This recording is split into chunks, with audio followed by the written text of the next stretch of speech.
তৃতীয় শ্রেণীর ছাত্রছাত্রীরা, বিষয় গণিত। আজকে তোমাদের আমি শেখাবো ভগ্নাংশ। তোমরা এই ভগ্নাংশটা দ্বিতীয় শ্রেণী পর্যন্ত পূর্ণ সংখ্যা ও অখণ্ড সংখ্যা চিনে এসছো। দ্বিতীয় শ্রেণীতে কিন্তু তোমাদের ভগ্নাংশ ছিল না। তোমরা নতুনভাবে ভগ্নাংশটাকে চিনবে, ভগ্নাংশ সংখ্যা কেমন হয়। তোমরা তোমাদের বইয়ের 36 পাতা, বইয়ের পাঠ্য বইয়ে যে গণিত বই আছে সেই বইয়ের 36 পাতা খোলো। 36 পাতা খুললে দেখো ভগ্নাংশের অনেক রকম ধারণা দিয়েছে। আমি তোমাদের সংক্ষেপে যাতে তোমরা বুঝতে পারো সেইভাবে তোমাদের আমি একটা দেখাবো। তোমরা বোর্ডের দিকে তাকাও, দেখো কি লেখা আছে।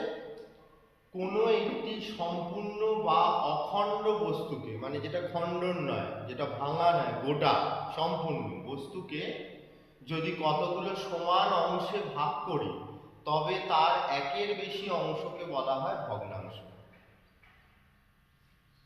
বুঝতে পারলে কথাটা? ধরো একটা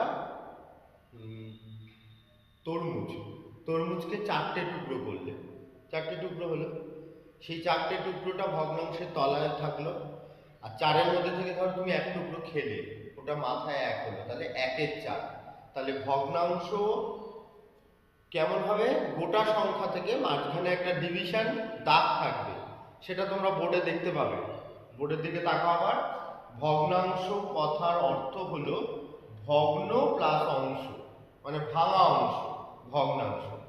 ভগ্নাংশে আবার পার্ট আছে, ওপরের অংশকে বলে লব, নিচের অংশকে বলে হর। সেরকম একটা ভগ্নাংশ উদাহরণ দিয়েছি 1-3। তাহলে ভগ্নাংশ লব হলো 1 আর হর হলো 3।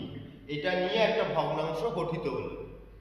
এরকম অনেক ভগ্নাংশের উদাহরণ তোমাদের, যে মানে লব কোনটা, হর কোনটা, ভগ্নাংশের চিত্র কিভাবে হয়, আমি তোমাদের পিডিএফ করে পাঠাবো।